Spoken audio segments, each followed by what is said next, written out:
जय बद्री विशाल, जय बाबा केदार, गोलजू महाराज की, पूर्णागिरी मैया की। शालीमार विधानसभा की इस सभा में आप सब लोग जिनके लिए यहाँ पर आज एकत्र हुए हैं, अपना मत देने के लिए, अपना आशीर्वाद देने के लिए, आपकी कर्मठ एवं जुझारू और जिनसे मेरा लगभग 25 साल से ज्यादा हो गया, 30 हो जाएंगे, हाँ, लगभग 3 दशक से भी ज्यादा समय से, जिनको मैं बहुत नजदीक से जानता हूँ, पार्टी के लिए, संगठन के लिए समर्पित भाव से काम करने वाली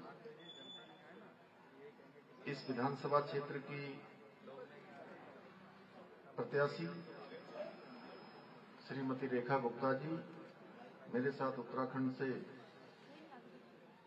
पधारे, श्री विनय रोहला जी, निगम पार्षद श्री डॉक्टर अमित नागपाल जी, मंडल अध्यक्ष आशीष जी, विधानसभा संयोजक राम गोपाल गोयल जी, उत्तराखंड प्रकोष्ठ के अध्यक्ष श्री शिवरतन नेगी जी, महासचिव मुकेश नौटियाल जी, एनयू ब्लॉक प्रधान श्री मुकेश अरोड़ा जी, संचालन करने वाले भरत बजाज जी, संजीव मेहता जी और कीर्तन मंडली से जिन्होंने अलकनंदा, भागीरथी, देवप्रयाग, हर की पैड़ी, सारे स्थान, देवप्रयाग से लेकर जितने स्थान हैं उन सभी स्थानों का सुंदर यहाँ पर हम सब लोगों के सामने स्मरण कराया।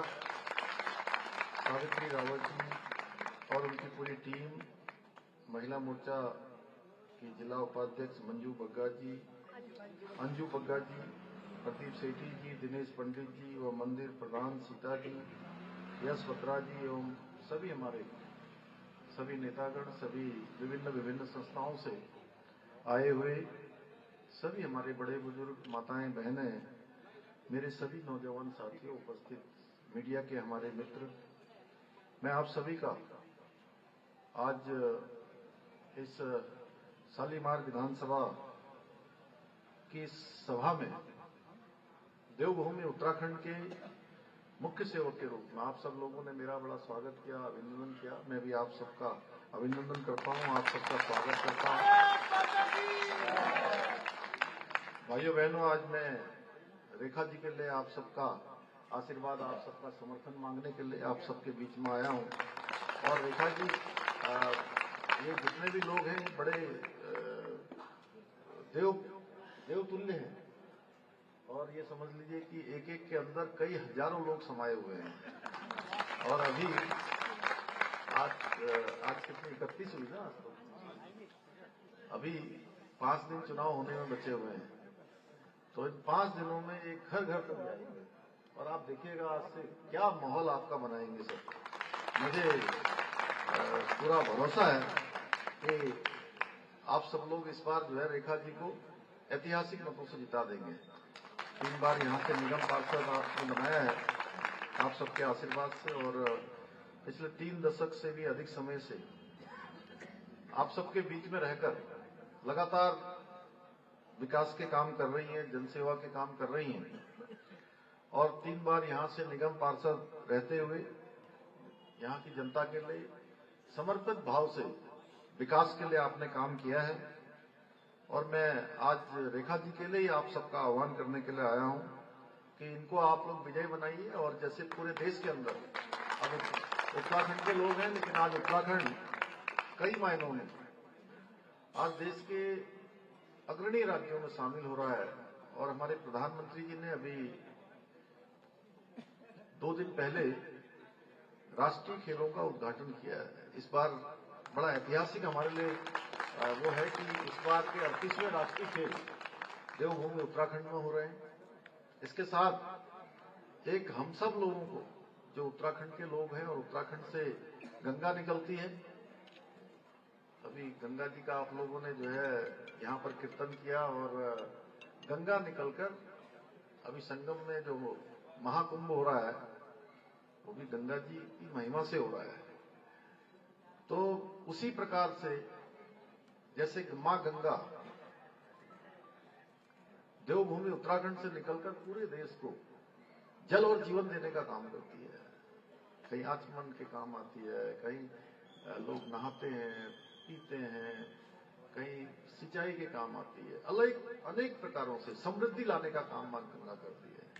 उसी प्रकार हमारे प्रधानमंत्री आदरणीय मोदी जी के मार्गदर्शन में और उनके नेतृत्व में इस बार जो हमारी पार्टी का देश की आजादी के बाद एक संकल्प था कि देश के अंदर रहने वाले सभी लोगों के लिए समान नागरिक संहिता का कानून बनना चाहिए, यानी कि सबके लिए एक समान कानून होना चाहिए। जब हम एक देश में रहते हैं, एक प्रकार की स्थिति में रहते हैं, तो अलग अलग कानून क्यों होना चाहिए? तो भाइयों बहनों, ये गौरव देवभूमि उत्तराखंड को प्राप्त हो गया है कि उत्तराखंड में रहने वाले सभी लोगों के लिए, चाहे वो किसी पंथ का होगा, किसी धर्म का होगा, किसी समुदाय का होगा, अब देवभूमि उत्तराखंड में एक समान कानून होगा। कोई हलाला नहीं होगा, कोई इद्दत नहीं होगी, कोई बहुविवाह नहीं होगा, 3 तलाक जैसी कुरीतियां समाप्त। देश की जो आधी आबादी है उसका पूरा कानून लाने का काम देवभूमि उत्तराखंड में हमारे मोदी जी के आशीर्वाद से संपन्न हो गया। और ये हमारा 2022 में हमने जब विधानसभा के चुनाव में गए थे, तो चुनाव का हमारा देवभूमि की जनता के साथ ये हमारे वचन थे, ये हमारा संकल्प था, और हमने अपना वचन पूरा किया है, अपना संकल्प लागू किया है। और ये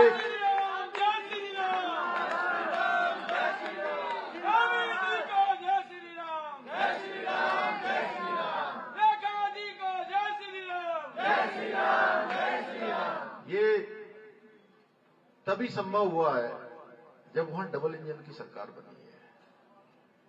उत्तराखंड में भी हर बार चुनाव होता था, और हर चुनाव के बाद सन 2000 में उत्तराखंड राज्य स्थापित हुआ, उसकी स्थापना हुई, और उसकी स्थापना के बाद हर चुनाव में जो सरकार होती थी वो सरकार बदल जाती थी।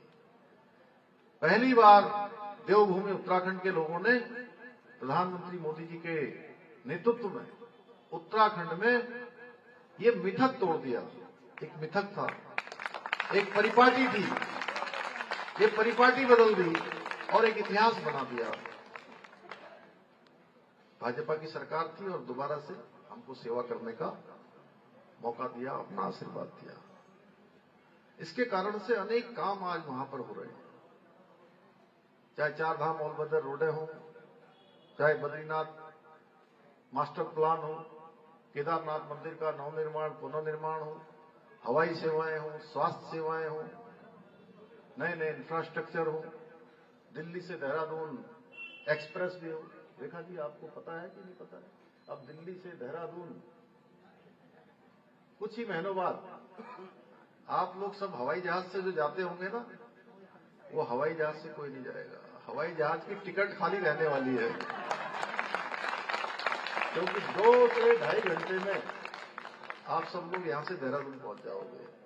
राष्ट्रीय देश की राजधानी से देवभूमि उत्तराखंड की राजधानी में पहुंच जाएंगे। ऐसा हेलीकॉप्टर। पहले लोग बद्रीनाथ जाते थे, पूरे दिन लग जाते थे, 3-3 दिन में पहुंचते थे लोग। अब 6 घंटे में ऋषिकेश से बद्रीनाथ पहुंच जा रहे हैं। और यहां से आप जाएंगे तो उधर आदि कैलाश जाने के लिए, जहां प्रधानमंत्री जी गए थे अभी पिछले साल, जोलिंगकोंग भगवान महादेव का स्थान, आदि कैलाश, पार्वती कुंड, वहां जाने के लिए, या कैलाश मानसरोवर जाने के लिए भी बढ़िया ऑल वेदर सड़क बन गई है। सड़क मार्ग से अब आदि कैलाश तक की यात्रा, कैलाश मानसरोवर तक की यात्रा संपन्न हो गई। ये सब इसीलिए संभव हो रहा है कि डबल इंजन की सरकार है। अब ये लोग, कुछ लोग सोच रहे होंगे जो उत्तराखंड के नहीं है, रेखा जी, हाँ, ये भी सोच रहे होंगे, अरे मैं चुनाव में आया हूं दिल्ली के और बात कर रहा हूं उत्तराखंड की। ऐसा तो नहीं सोच रहे हैं? फायदा तो दिल्ली वालों को ही है। नहीं, मैं इसलिए डबल इंजन की सरकार बनेगी। मैं इसलिए कह रहा हूं ये बात कि वहां डबल इंजन चल रहा है, डबल इंजन है, इसलिए जो है ये काम हो रहा है। यही आपके बगल में देखिए हरियाणा है, तीसरी बार वहां डबल इंजन लगा है, तीसरी बार डबल इंजन लगा है। महाराष्ट्र में चुनाव हुए, तीसरी बार डबल इंजन लगा है। पूरे देश के अंदर लोग डबल इंजन को प्राथमिकता दे रहे हैं, डबल इंजन लगा रहे हैं, इसलिए कि डबल इंजन तेजी से विकास को आगे बढ़ा रहा है, दुगनी गति से ये काम हो रहे हैं। अगर मैं वैसे दिल्ली की बात करूं तो अनेक रोड हैं, ring road, highway, elevated road, metro rail, mono rail, under water metro, Vande Bharat जैसी अनेक ट्रेनें आज मोदी सरकार की जो है विकास की पहचान बन चुकी है। मोदी सरकार ने कई 68,000 करोड़ से भी ज्यादा इंफ्रास्ट्रक्चर दिल्ली के लिए, यहां के लिए इन परियोजनाओं पर काम हुआ है। 1731 अनाधिकृत कॉलोनियों को निर्मित किया जा रहा है, जिसका 40 लाख से भी अधिक लोगों को लाभ मिलेगा। स्वनिधि स्कीम में छोटे जो हमारे ठेले वाले हैं, रेहड़ी वाले, पटरी वाले, उन सभी को आज आगे बढ़ने का अवसर मिल रहा है।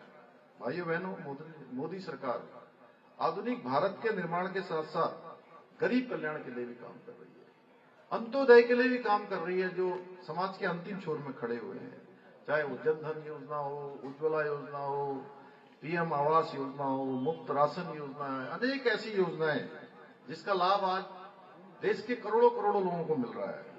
दिल्ली में भी 72 लाख लोग गरीब कल्याण अन्न योजना का लाभ ले रहे हैं। 30,000 से अधिक गरीब परिवारों को घर देने का काम भी मोदी सरकार में किया गया है। और मैं एक योजना की बात जरूर करूंगा, मुझे पिछली बार तक पता नहीं था, जब मैं दिल्ली आया कॉर्पोरेटर वाले तब मैंने देखा कि हमने तो उत्तराखंड में 58 लाख लोगों के आयुष्मान कार्ड बनाए हैं, आयुष्मान कार्ड, और हर एक को 5 लाख रुपए तक का इलाज 1 साल में मुफ्त में हम कर रहे हैं। और मैं दिल्ली आया, मैंने कहा दिल्ली में तो देश की राजधानी है, इतने बड़े बड़े एक से एक हॉस्पिटल है, और ये केवल सरकारी अस्पतालों में नहीं, प्राइवेट अस्पतालों में भी दे रहे हैं। अब दिल्ली आया तो पता लगा कि एक दिल्ली की ऐसी सरकार है जिसने मोदी जी के द्वारा ये योजना जो गरीबों के लिए दी गई है, जरूरतमंद लोगों के लिए दी गई है, वो योजना दिल्ली में लागू ही नहीं है। दिल्ली की सरकार ने इसको लागू नहीं किया है, क्योंकि यहाँ की भ्रष्ट और अहंकारी आपदा सरकार इस योजना को यहां लागू नहीं होने दे रही है। भाइयों बहनों, एक तरफ मोदी जी के नेतृत्व में भारतीय जनता पार्टी है जो विकसित भारत के संकल्प के साथ काम कर रही है, दूसरी ओर आम आदमी पार्टी, कांग्रेस पार्टी ये केवल तुष्टीकरण के लिए काम कर रही है, भ्रष्टाचार के लिए काम कर रही है, इनका देश विरोधी एजेंडा है, इस एजेंडे पर काम कर रही है। कांग्रेस के भ्रष्टाचार को अपनी सीढ़ी बनाकर सत्ता में आई आप पार्टी, आज भ्रष्टाचार के मामले में इन्होंने कांग्रेस पार्टी को भी पीछे छोड़ दिया है। और आज मैं केजरीवाल की बात करूं तो ये देश में भ्रष्टाचार का ब्रांड एम्बेसडर बन गए हैं, भ्रष्टाचार के मामले में ब्रांड एम्बेसडर के रूप में काम कर रहे हैं। इनकी सरकार ने अनेक ये जो भ्रष्टाचार के कीर्तिमान है वो स्थापित कर दिए हैं। ये आम आदमी पार्टी नहीं बल्कि सरेआम घोटाला पार्टी बन गई है, सरेआम घोटाला पार्टी। अगर राष्ट्रीय स्तर पर में कोई प्रतियोगिता करवाई जाए झूठ बोलने की, तो उसमें जो है पहले नंबर पर आएंगे, पहले नंबर पर आएंगे। अरे भाई, बार बार जनता को झूठ बोलकर भ्रमित करने का काम करते हैं। इनके झूठ और भ्रष्टाचार के उदाहरण है कि मैं भले ही उत्तराखंड में काम करता हूं, लेकिन मैं बताने लगूंगा तो सुबह से शाम हो जाएगी, लेकिन ये खत्म होने वाले नहीं है। अब देखिए, मैं यमुना जी की बात करूं, इन्होंने कहा यमुना जी को हम क्या बना देंगे, थेम्स नदी बना देंगे। लंदन में एक थेम्स नदी है, कोई लंदन गया है? आप गए? कोई गया होगा तो जानते हैं, थेम्स नदी है। मैं भी पिछले साल इन्वेस्टर समिट उत्तराखंड में हमने किया था, तो वहां लोगों से उनको आमंत्रित करने के लिए मैं गया, तब मैंने थेम्स नदी दी। उन्होंने कहा कि यमुना जी को हम थेम्स नदी बना देंगे, मतलब साफ सुथरी पीने योग्य। और मुझे बड़ा दुख होता है जब मैं दिल्ली आता हूं तो हम देखते हैं यमुना जी, जब यमुना जी यमुनोत्री से निकलती हैं, खरसाली से निकलती हैं, विकास नगर कालसी से निकलती हैं, हमारे यहाँ पर हरिपुर नगर है, हम हरिपुर नगर बसा रहे हैं, वहां से कल निर्मल यमुना जी। गंगा जी की महिमा के बारे में तो आप लोग बोल ही रहे थे क्योंकि महाकुंभ हो रहा है, लेकिन यमुना जी भी साथ में है। और जब हम राष्ट्रगान गाते हैं तो पहले यमुना जी का नाम आता है, यमुना गंगा बोलते हैं ना, आपको ध्यान होगा। तो वो यमुना जी वहां प्राणदायिनी है, जीवनदायिनी है, संजीवनी का काम करती हैं। और यहां पीना तो छोड़िए, क्या मुझे लगता है कि पेड़ पौधों के लिए भी जो है उसमें भी पूरी तरह से। और यमुना जी में डुबकी की बात करने वाले ये भ्रष्टाचार की काली कमाई में ही गोते लगा रहे हैं। और हर बार जब चुनाव आता है तो कहते हैं अगले साल साफ कर देंगे। अरे भाई, पिछले 10-11 सालों से आप साफ नहीं कर पा रहे हो, अब फिर चुनाव आ गया, आपने 85-100 करोड़ रुपए उसमें खर्च कर दिए, 8,500 करोड़ रुपए खर्च कर दिए। और यमुना जी में जहर घोलने का झूठ फैला रहे हैं। वास्तव में दिल्ली की फिजाओं में नफरत और भ्रम का जहर घोलने का काम किया है। इनके घोटालों की लिस्ट इतनी लंबी हो गई है कि अब कांग्रेस भी इनके आगे छोटी लगने लगी है। अगर शराब घोटाला, दिल्ली जल बोर्ड का घोटाला, फर्जी लैब का घोटाला, शीश महल घोटाला, बस खरीद का, राशन कार्ड का, क्लासरूम का, पैनिक बटन जैसे अनेक घोटाले करके इन्होंने भ्रष्टाचार किया है। ये लोग देश तोड़ने, लूटने और धोखा देने की राजनीति में आए हैं भाइयों बहनों। इनके पाप यहीं तक सीमित नहीं है, ये तो सनातन धर्म और राष्ट्र के खिलाफ खुली साजिश रचने वाले हैं। आपने देखा होगा जिस समय देश की सेना वहां पर सर्जिकल स्ट्राइक कर रही थी आतंकवादियों के खिलाफ, अलगाववादियों के खिलाफ, और उनको नेस्तनाबूद करने का काम कर रही थी, इन्होंने विधानसभा का विशेष सत्र यहां बुलाया था और सेना से सर्जिकल स्ट्राइक के सबूत मांगे थे। ये इस प्रकार के लोग हैं भाइयों बहनों। दिल्ली में ये और कांग्रेस दोनों अलग अलग होने का नाटक कर रहे हैं, लेकिन भ्रष्टाचार के मामले में, तुष्टीकरण के मामले में, हिंदू विरोध के मामले में, सनातन के मामले में ये एक दूसरे के मौसेरे भाई हैं, एक दूसरे के साझीदार हैं। ये लोग आज हमारे यहाँ यूपी, बिहार, उत्तराखंड से आए हुए भाई बहनों से तो नफरत करते हैं, लेकिन रोहिंग्याओं से, बांग्लादेशियों से और जो घुसपैठिए हैं उनके लिए मानवाधिकार की लड़ाई लड़ते हैं। बहुत दूर जाने की बात नहीं है। अभी आपने देखा होगा पिछले दिनों बांग्लादेश में जब नरसंहार हो रहा था, वहां पर कत्लेआम हो रहा था, ये छोटी छोटी बातों पर कैंडल मार्च निकालते हैं, कभी धरना कर देते हैं। रेखा जी कौन सी जगह, वो जंतर मंतर में एक के मुंह से आवाज नहीं निकली। अरे भाई, आखिर ऐसा क्या है? तब आपको दिखाई नहीं दे रहा था वहां इतना बड़ा नरसंहार हो रहा है? हर समय केवल और केवल वोटों की राजनीति करते हैं। हमास के लिए आंसू बहाते हैं, ये वही आम आदमी है। श्री राम को जो है काल्पनिक बताते हैं, राम सेतु को काल्पनिक बताते हैं। भगवान राम का जब प्राण प्रतिष्ठा का कार्यक्रम होता है तो इनको आमंत्रित किया जाता है। ये केवल इसलिए नहीं जाते हैं वहां कि अगर ये जाते तो इनको पता है कि एक वोट बैंक जो जिन पर इनकी विशेष कृपा रहती है, वो वोट बैंक इनसे दूर चला जाएगा भाइयों बहनों। ये वही लोग हैं जो 3 तलाक खत्म करने का विरोध करते हैं, कश्मीर में धारा 370 का विरोध करते हैं हटाने का, साइन बैग में देश के टुकड़े टुकड़े के नारे लगाने वाले लोगों का ये लोग समर्थन करते हैं। और अभी महाकुंभ चल रहा है, कांग्रेस के राष्ट्रीय अध्यक्ष मल्लिकार्जुन खड़गे सनातन धर्म की आस्था को चोट पहुंचा रहे हैं। आम आदमी पार्टी उनके साथ खड़ी है, कभी इनके मुंह से एक शब्द नहीं निकलता। भाइयों बहनों, इन्होंने आपदा ने और कांग्रेस ने आपस में गुप्त समझौता किया है। आपदा वाले पूरी ताकत लगा रहे हैं, अगर उनका नहीं तो कांग्रेस का विधायक जीत जाए, ताकि दोनों लोग फिर मिलकर आपस में भ्रष्टाचार को जो है आगे बढ़ाएं। अब फैसला आपको करना है कि आप किसके साथ हैं। एक तरफ है भारतीय जनता पार्टी, उन्होंने रेखा जी को खड़ा है, कमल का निशान है, मोदी जी हैं, एक तरफ ये लोग हैं, और दूसरी तरफ कौन है? शाहीन बाग में हंगामा मचाने वाले लोग, उनका साथ देने वाले लोग। एक तरफ है देश के लिए, सबके लिए समान नागरिक संहिता की बात करने वाले, जिसकी शुरुआत हमने उत्तराखंड में कर दी है। और दूसरी तरफ कौन लोग हैं जो कहते हैं शरीयत के नाम पर महिलाओं को हम खुली छूट देने वाले लोग हैं।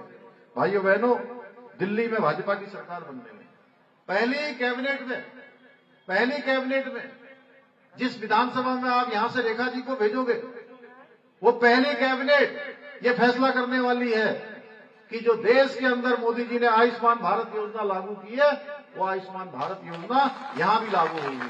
यहां भी सारे गरीबों को उसका लाभ मिलेगा। महिलाओं को प्रत्येक माह 2500 रुपए दिए जाएंगे।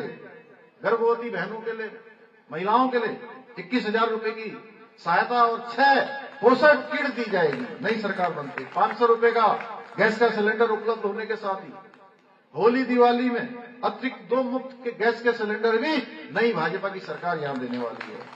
दिल्ली में भाजपा की सरकार बनने पर वृद्धावस्था पेंशन को 2500 रुपए से मासिक तथा विधवाओं और बेसहारा महिलाओं को 2500 से बढ़ाकर 3000 रुपए प्रति माह किया जाएगा।